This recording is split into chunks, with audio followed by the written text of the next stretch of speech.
Hey guys, this is Lala Legacy, and welcome back to another episode of Cinderella Phenomenon. So, let's jump right back in. I wait until Anise leaves the room before I follow after her.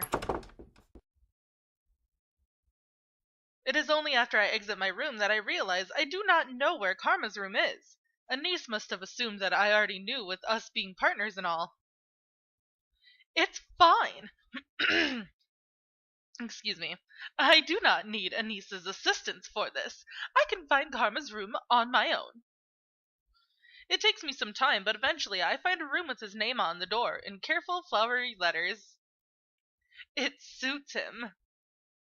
I simply open the door without thinking to knock. Uh-oh. Oh my. I expected to find Karma laying in bed, but instead, he is standing in front of a mirror, changing his clothes. Princess. Uh, oh! I do not think I have ever seen a shirtless man before. Oh, indeed. He turns to me, and the realization that he is standing there just in his pants hit me hard in the stomach. My face feels incredibly, uncomfortably warm. Why are you just standing there? Put on your clothes! And then I notice the large tattoo on his chest. It is a rose ensnared by many vines. I stare at it for a few moments, before Karma puts a hand there to conceal it. It's rude to come into a lady's room unannounced, you know. A lady. Karma slips his usual dress on carefully over his head, and then approaches me. I take a step back without realizing. Karma raises an eyebrow, then smiles at me mischievously. It is a familiar look, but it rattles me more now than it ever has before. My princess, you're as red as a tomato. Are you okay? Does a man always need to point out the obvious? I'm fine. There is no need to shout, darling. Oh my goodness. Now, what did you come here for? To see me, the beautiful Karma? Does everything always have to revolve around you? Well, you are breaking into my room. I am barely able to stifle a sigh. Well? I cross my arms and frown at him. His smile makes it harder to get my next words out. I came here to thank you.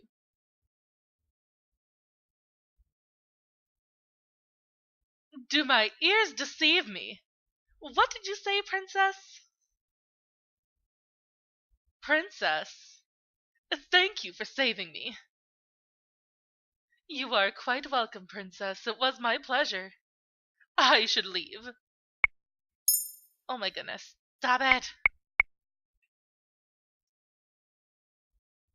Wait. What? I turn to leave, but Karma grabs my hand and pulls me back. But princess, don't you owe me something?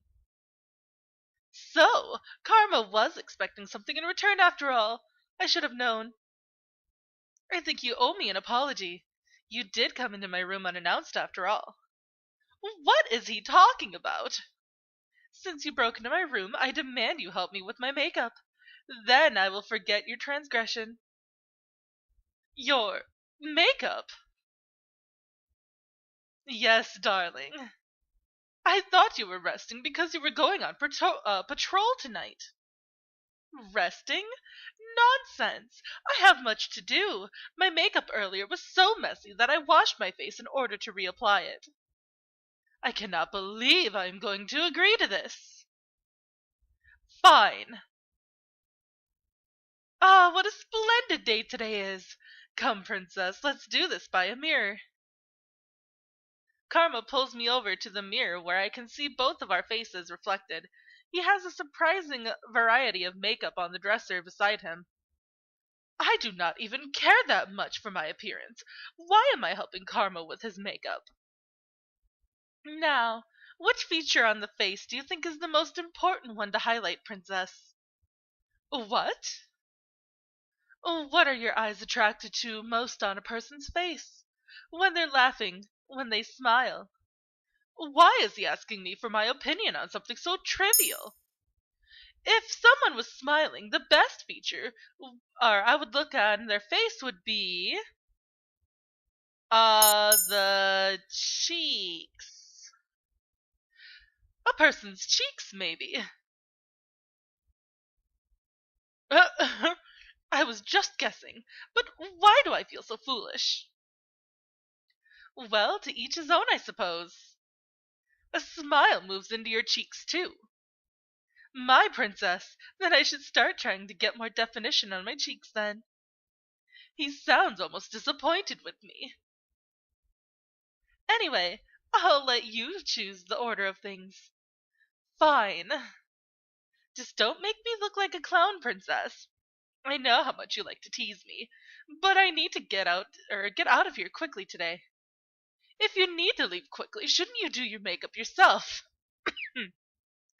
And miss the opportunity to have you help me? Nonsense.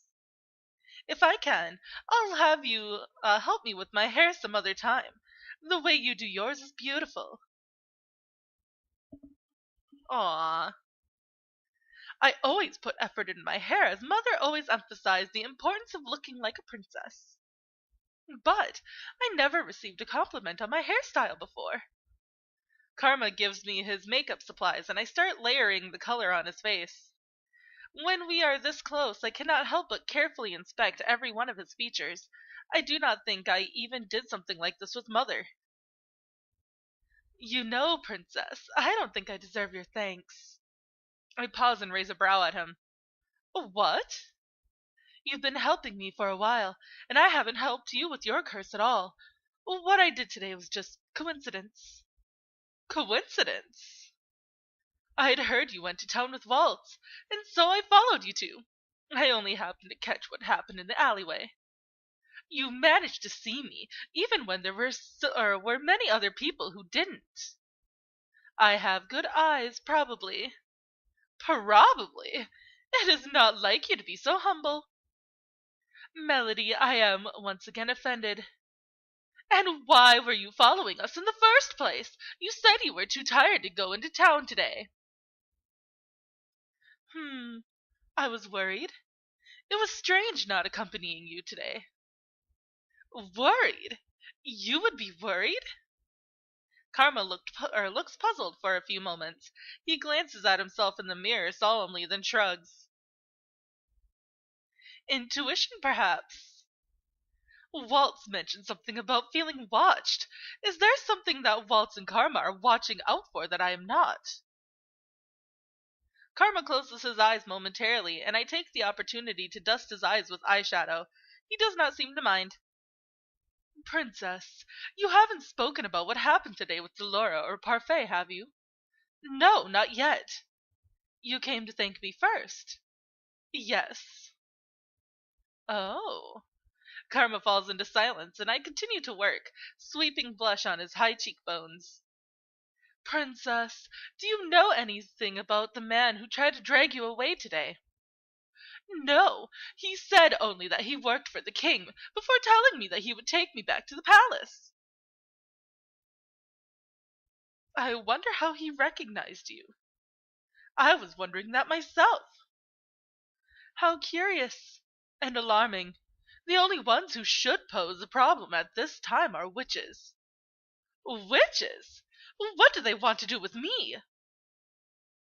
Well, I only mean that witches are the only ones who can see through our curses. So that man spoke with a witch. It's possible. But why? Why would the witches want me back at the palace? Or was that man trying to lead me somewhere else? I suppose either way, the man couldn't have wanted to bring me back to the palace for a good reason.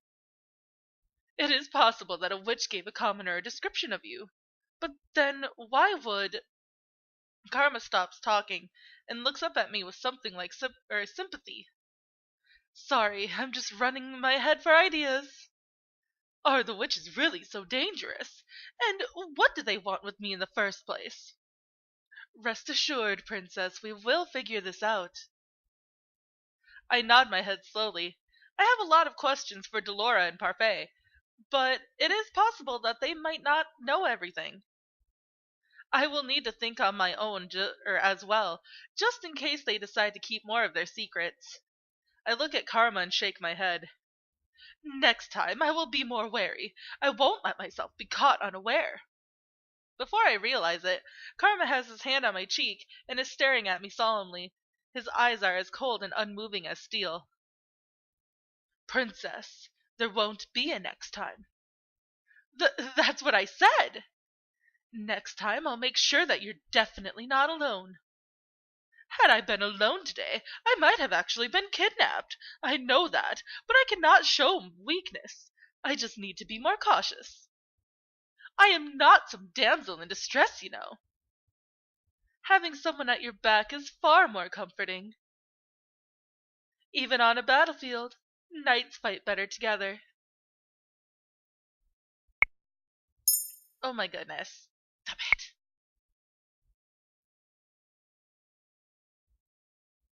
What's wrong? Nothing. He moves his hand away from my face and stands up, sighing. His eyes look suddenly distant and his posture is stiff. I think we're about done here, right? I haven't finished your makeup, though. Wait, why am I even concerned about that? Oh, sometimes simple is better. Or would you like me to sit back down? I do enjoy being pampered by you, Princess. I take it back. We are definitely done. Good. Thank you for your hard work. In an instant, the mood changes, and a bright smile once again graces Karma's face. As much as I hate to do this, I'm going to have to leave you, darling. I have business in town, and then a patrol later tonight. I probably won't see you for the rest of the day, but... Uh-oh. Oh, here we go. Thank you. He is thanking me for putting on his makeup. It was such a small thing. You're welcome. You already thanked me, though. Well, now you can tell I'm twice as thankful as the normal person. That doesn't make any sense, but it is karma. A lot of the things he says do not make any sense. I leave the room with Karma, and he leaves the tavern as I go to find Parfait and Delora. The two of them are seated together in the reception, speaking in hushed voices when I arrive. They both pause to look up at me as I walk into the room. Well, well, if it isn't the princess. Took you long enough to come see us. A niece told us you were unharmed. We're glad to see you safe, princess. So, how about telling us what happened? When prompted, I tell them everything that transpired in the alleyway. The two listen, and only exchange a solemn glance when I am done. Do you know something about all of this that I don't? Why would witches be after me in the first place? You remember what we said about the tenebrarum corrupting witches? Well, those witches don't like seeing curses broken. They meddle where they can because they can. That is why I cast a glamour on you when you arrived here, so that you could remain hidden from magical eyes. I did it to protect you. To protect me? I feel like there is more to this that they are hiding, but I do not think any amount of convincing will get them to say anything. Forgive us, Princess. We're not entirely sure what's going on either. Though if it was a human that captured you, he must be working with the witches somehow. Troublesome to say the least, but we don't know the details yet. Give us some time to figure things out. Until we figure out who that man is and who he is working for, you need to have an escort with you out of the margin at all times. Do you understand? And once you figure it out, you will tell me. The two exchange another look, which only makes me more frustrated. They are obviously keeping secrets, and right in front of me. We'll try to tell you once everything falls into place. Don't worry, Princess. We would never let you be put in any danger. The silence is what ends our conversation. I make my way back to my room, feet heavy. I feel like a fly caught in a spider's web. I try my best to clear my mind as I return to my room. Oh, hello, Karma. You pretty boy. The days go by slowly, and I make no progress with my curse. Karma is busy with the knights today, and Delora and Parfait are busy talking with Rumpel about his curse in his room. Tonight is the perfect night to go and wander the town by myself. Oh my goodness. Can't wait. I need to see if I can find out anything about the witches and what is happening around the kingdom. Delora and Parfait are not going to tell me anything, and no one has wanted to take me out of the margin since the kidnapping attempt. These thoughts spiral helplessly in my mind as I sit at a table. I have been finishing work for the day, and the activity in the margin is beginning to wind down. Garland stands at the door as the last few customers leave the margin. Jurian is walking around the room to make sure that there are no problems. Out of the corner of my eyes, I notice two men pause halfway across the room to glance back at her. I can overhear their words from where I am. Shame that she's a knight, eh? She's the proud type, too proud to let a man dote on her. Bleeding shame indeed, but do you think if I tried to say something to her... You too. Oh my goodness. Garland is suddenly standing behind the two men, an uncharacteristically dark glare on his face. Is there a problem? Doors are closing for the night. I'm going to have to ask you to leave. Or to please leave. No need to be so uptight, lad. We're on our way out. The two men walk around walk out, and Garland stands in the middle of the tavern area, glaring at them. He more or less pushed them out of the tavern. If Anise had seen that, she'd probably have scolded him. But I also think that Anise would have understood. Garland? You okay? Of course. You think you can fool me. I've known you long enough to know that something's bothering you. Neither of the knights seem to notice me here. If they do, they ignore me. Jurian is still looking insistently at Garland, who looks down at the floor. Is he going to say something to her? Garland says nothing, though. He looks at a loss for words. Finally, Jurian reaches out and pokes his shoulder, and he looks up, startled. Still the same as always, the silent, watchful knight. Only says things with certainty when he knows they're the truth. Even the princess is waiting for you to say something. Both knights turn to look at me, and Garland seems surprised. I raise an eyebrow at him, and he hurriedly looks away. Patrol is starting soon. I'll head out first. Okay, stay safe. Garland nods at her with a little smile before he leaves the tavern. That's so sweet. Going to sleep soon, princess? I was just going to head up. I stand up and get ready to move up to my room, but stop once more to look at Jurian. Did you hear what those men were saying? Oh, about me being too proud or something? So she did hear them, but chose to say nothing. It doesn't bother me, they're right.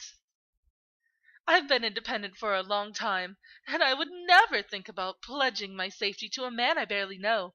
I can take care of myself. Blunt and to the point, Jurian was really admired for that honesty in the palace. The only other men I've trusted before are my fellow knights, Garland most of all, since we've always been partners. She does not explain any further. I decide that is for the better. The sooner everyone has cleared out, the sooner I can leave the margin. Tonight is the night I go looking for answers. Ooh. Sorry, Karma. But I can handle myself. I'm going to prove it tonight. I may not be able to fight, but I can still be cautious enough to not land myself into trouble. Still, I do not happen to hear much of anything as I am exploring the town tonight. I should have brought along some kind of weapon, but then I would have had to steal a knife from the kitchen. I am not a thief. Hours pass before I pass a tavern filled with knights. Deciding that I will at least listen to what is happening at the palace, I linger by the open door and listen to what the men are saying. I hear that young Fritz is having a hard time of it. I feel bad for the lad. Even Sir Alcaster thinks he's gone mad. Well, he does keep talking about a princess that doesn't exist. Ooh, interesting. But that is all the time that I have for this episode, guys. If you liked it, please give it a big thumbs up down below. And if you haven't already subscribed, by subscribing, you're becoming part of a legacy. I love you guys so much, and I will see you in the next video. Bye-bye!